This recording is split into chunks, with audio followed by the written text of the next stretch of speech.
closing this section with Dr. Kevin B. Heather, an economic geologist with more than 35 years of field experience in North and South America. His professional credentials include a Bachelor of Science degree in Geology from UBC, a Master of Science in Geology from Queen's University, and a doctorate from the University of Kiel. Dr. Heather is currently the Chief Geological Officer for Regulus and Aldebaran and is the QP responsible at a corporate level for overseeing the technical aspects of both companies' exploration activities. He will be discussing Altar, already big and getting bigger, why size matters.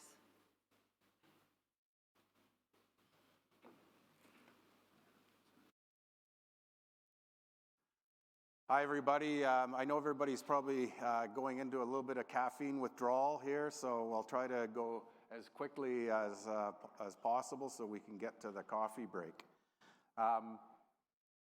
The typical disclaimer, because those of you that know me, I don't make forward-looking statements, but we have to put this anyway. I think everybody by now knows where Altar is located. We're located down here in the southwestern portion of San Juan province, 25 kilometers north of Las Palambres producing mine in Chile, and 25 kilometers north of Pechon, and another roughly 45 kilometers south of Los Azules.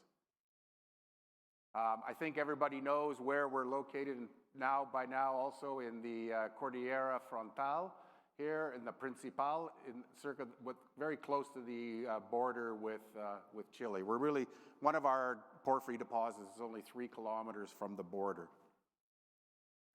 Access is now by a low elevation road. Basically the highest point between San Juan capital and the project is the project. And so this has really opened up our ability to work here. We can now work almost 7-8 months, whereas historically there was really only about a 4-month window to work because the high passes going in from the route you see in blue here would easily get snowed in. And so this has really opened up our ability to extend the field season here. This has historically been a lot of companies work on this project. The early days, 1995, this is a photo courtesy of Dick Silito in 1999 when he first went to the project with Rio Tinto, and this is before there was any drilling. And I'll just keep your eye on, it's a very large alteration system in the main Altar mineralized area, and just keep your eye on this area in the subsequent photos. In 2018, Aldebaran struck a deal with Sibanye-Stillwater to earn into 80%. And currently this year, we just announced that we've earned into the first 60% of the project. So we own now the majority of the project. And we're working on going for the remaining 20%.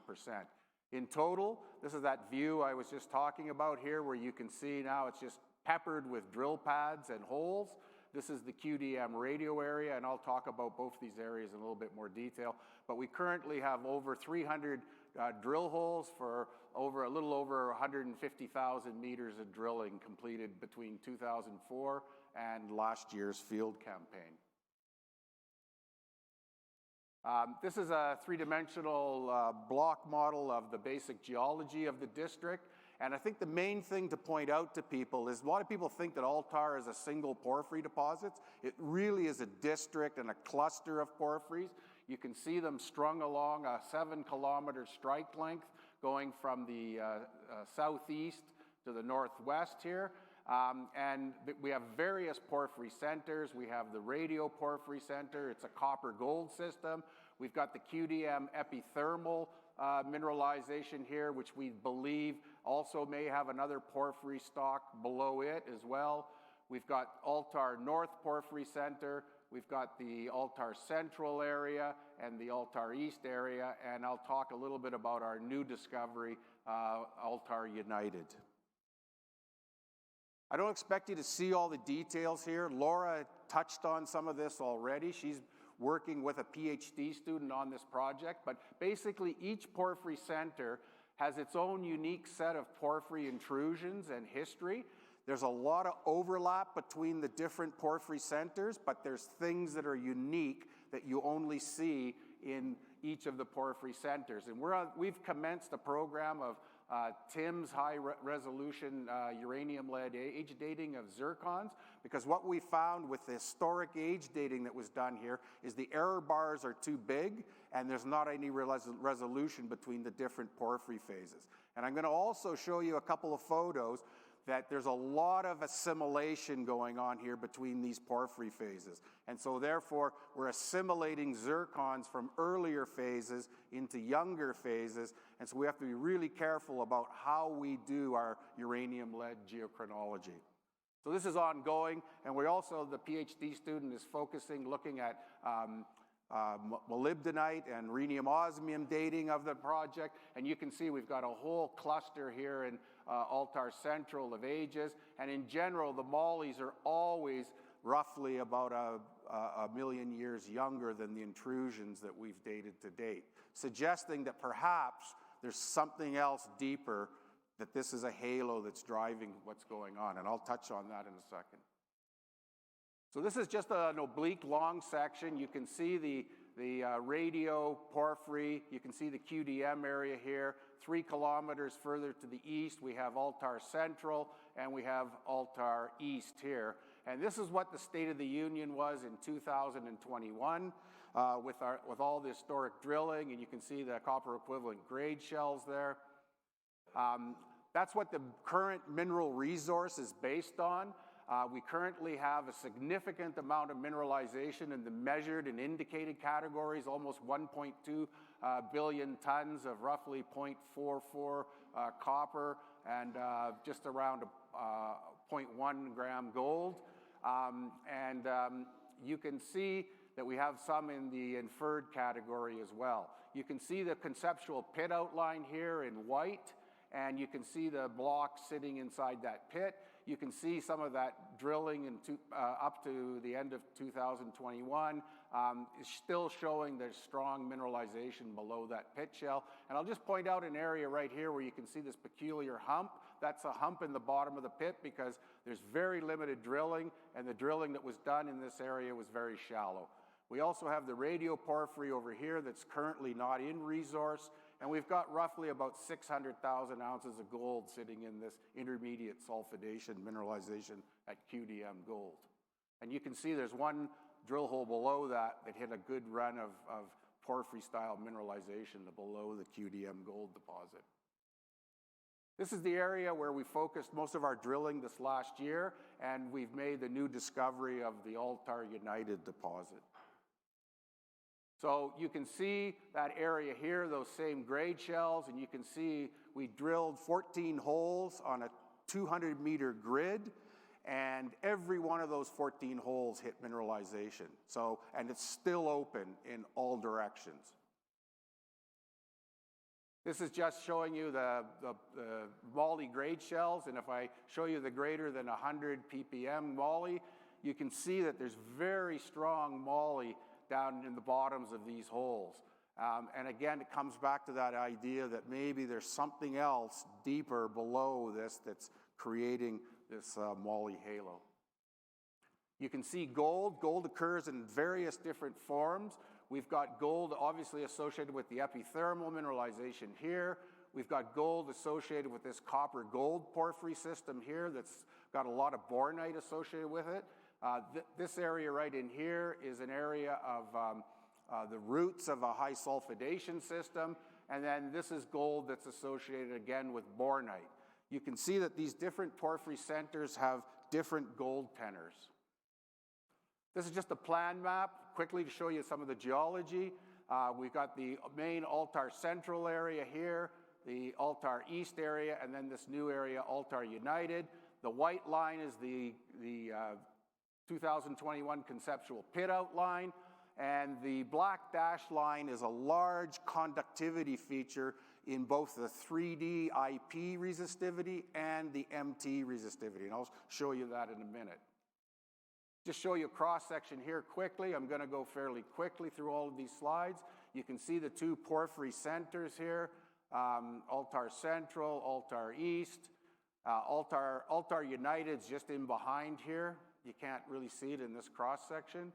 This is the magnetics. You can see that magnetics is not a really good guide because here at Altar Central there's a good mag signature, but here at Altar East there's no mag signature associated with it. And that's because we've got a lot of multiple overprinting systems and destruction of some of that early magnetite that's associated with the potassic alteration. And then we got a very interesting target over here that's yet to be drilled, we call the gap. This is the chargeability. You can see very nice chargeability with a central area with low chargeability. And then this is the large resistivity feature or conductivity feature in the DCIP. This is the same anomaly, but here with the MT. And this is a very large anomaly. This just shows the 0.3 and above copper. You can see how that this new Altar United zone is filling in that peculiar hump in the bottom of the current pit design. This just shows the gold sitting up high. I've already discussed that to a certain degree. This shows again that very high moly towards the bottoms of the holes. This is the current resource block model, the in-pit resource that's reported. You can see there's stranded blocks below the pit, and you can see this new Altar United area in this area here with some very interesting grades. This just shows you the distribution of secondary K-feldspar alteration, secondary biotite alteration. This is just some photos to show you what this looks like in the different porphyry centers. Massive K-feldspar replacement. You can see the strong quartz vein stock working, etc. We also have a very strong overprint of green sericite, plus or minus chlorite. There's virtually never chlorite. It's almost always green sericite. And with this green sericite, we see very high grades coming in associated with this green sericite. And here's some examples from some of the different deposits. Some of these almost start to look like EDM or early dark micaceous veins, but when we start to see these coming in, the grades definitely jump up. So we have mineralization associated with potassic alteration, but we also have a lot of decent mineralization coming in associated with green sericite. This just shows you that we do have a phyllic overprint as well on top of things. Just want to show you a slightly different cross-section here because it shows some of the other features that are important to understand. This is a section going from northwest to southeast, so it goes through Altar East, through Altar United, and just off to the north of Altar Central. And this is just the section here. Again, you can see the conceptual pit. You can see the new drilling. This drilling that we did, these holes are still very far apart. They're roughly 200 meters apart. There's some much bigger gaps, like this is over 400-meter gap here. I don't expect you to go through and read all these intercepts. Suffice it to say that every hole we've drilled has hit long runs of mineralization, and within those long runs of mineralization, there are higher grade portions, and you can see there's a higher grade portion sitting right in here. That's that geophysical anomaly, the conductivity, and you can see there's still large areas of that feature that have yet to be drilled. And so those clearly become areas that are potential for exploration upside. And you can see that's roughly 2 kilometers long. It's a little over 2 kilometers long. And you can see that this is an area to the north of Altar Central that looks prospective, and we'll probably be drilling some holes there this field season. Just another view so you can get an idea of what the sulfide mineralogy and distribution looks like here. You can see this is chalcocite. You can see over here on the Altar Central area, there's a chalcocite enrichment blanket. Our new drilling that we did through the center here has shown that that chalcocite blanket connects over to Altar East, and interestingly, we're starting to see indications of hypogene chalcocite at depth in some of these holes. This shows the distribution of pyrite. You can see pyrite up quite high. I've put on here the grade shells from our 2021 work that we did, greater than 0.7 and greater than 0.5 copper equivalent. And you can see the new drilling, still very pyritic here, and the pyrite's starting to decrease down as we go deeper. And if we look at chalcopyrite, you can see that there's not a lot, doesn't look like there's a lot going on here in the middle, but when we drilled in there, we've hit significant amounts of chalcopyrite dominantly in this area. Bornite, a similar story. We've got a lot of bornite over here in the radioporphyry area. That's very much a copper-gold porphyry system, very similar to some of the porphyry systems in the Las Palambres cluster. They've also got some more gold-rich porphyries there. And then you can see we got a little bit of gold in the area here associated with bornite in the Altar East area as well. Our new drilling, again, we're starting to see not only just hypogene chalcocite, but we're also starting to pick up indications that there's some bornite at depth here as well. This just shows arsenic. One of the big hits on Altar historically has been it's full of arsenic. Yes, there is arsenic, but when you actually start to look at the arsenic, a lot of the arsenic sits up here above in either the leach cap or in the supergene enrichment blanket. There is arsenic locally in the hypogene below, but it tends to be in narrow structural zones, and historically those were never modeled correctly, so the old resource models were blowing arsenic out everywhere, and now with a much better structural control, we're able to see that the arsenic in the hypogene is not the same, not the problem I think that is out in the public domain. This just shows the density of quartz veining, and again you can see there's a very good correlation with density of quartz veining with the copper grades, and if I show you where the new drilling is, you can see this area is intensely veined with quartz. So you can start to see that this is starting to become, the Altar United is really unifying Altar East and Altar Central together into one very large ore body. This is what some of the mineralization looks like. It's some of the best stockwork veining that I've seen in my career. This is a hole from Altar East. This particular run that I'm showing here is running 1.2% copper equivalent over 16 meters, but it's within a hole that's got a run of almost 880 meters of 0.76 copper equivalent. So there are areas of very good grade at Altar. Just some photos to show you some of the textures I think that are really important. We've been able to identify for the first time in this project a lot of UST type textures, and you can see here some beautiful USTs. And why is that important? Well, you can see the depth here. These are only 320 meters or so below the surface, but below there we have another almost 1,200 meters of mineralization. So that tells us that those stocks that had those USTs have been uplifted, eroded, and there's something else coming in behind it, below it, to be able to mineralize that 1 kilometer below. The other thing that we've noticed a lot of is that there's a lot of assimilation. And you can see here in these photos, and I'm sorry I'm ignoring you guys on this side, I'll come over. You can see we get these areas where it's almost like a hash of quartz fragments that are floating and that have been assimilated within the intrusion. And if you actually look, it's hard to see on these photos here, but there's a lot of intense intermingling and assimilation between porphyry phases, and that's why now we're being very careful about where we collect our age date samples, because you can imagine if you start to go into these areas and collect samples that you're going to get mixed ages. So just quickly to sum up here quickly, this is the radioporphyry area. Like I mentioned, this is really quite a different looking beast. We get some very interesting runs of very high-grade mineralization, both copper and gold. It's roughly almost 1-to-1 copper to gold, so it's different than the main Altar area. Here's that QDM gold area sitting up high.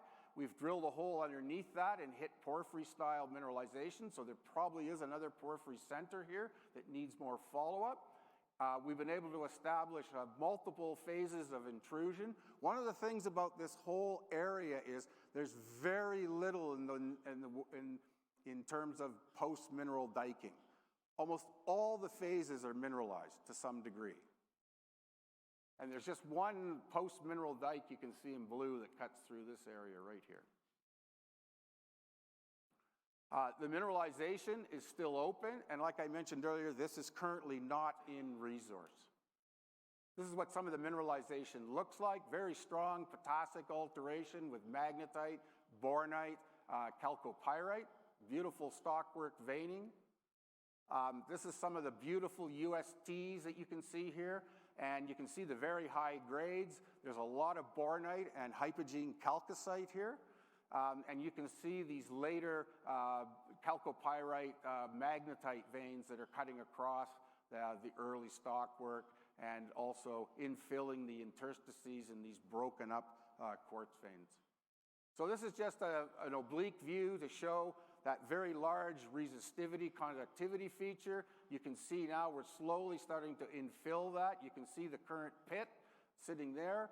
And then you can see radio over here is also associated with a conductivity feature. Still looks like it has potential over here underneath QDM. And you can see this is the gap zone where I showed you that nice looking mag feature. Well, it's also got a conductivity feature here too. And you can see an old historic drill hole, just not drilled deep enough. Again, 2 kilometers there for scale. So in sum up, we're currently clearing roads and snow and building drill pads. We have 2 rigs in position as we speak, ready to go. We've got 2 more probably mobilizing next week. We're planning to drill roughly 20,000 meters. We hope to have an updated resource by H2 of next year, and first PEA on the project in first half of 2025. Just like to say thanks to our exploration team in Argentina to make all this possible. It takes teamwork and people. And just one final, this is my sales pitch. If you haven't been next door to talk to the ladies at the foundation, Mineros contra Cancer, please. We live in a world where there's a lot of people. We're very fortunate. We're all here. We all have good jobs. We all have resources to help our families. There's a lot of people in this country, our country, that don't have that same opportunity. And so this is a foundation that helps children from underprivileged families with cancer. Thank you.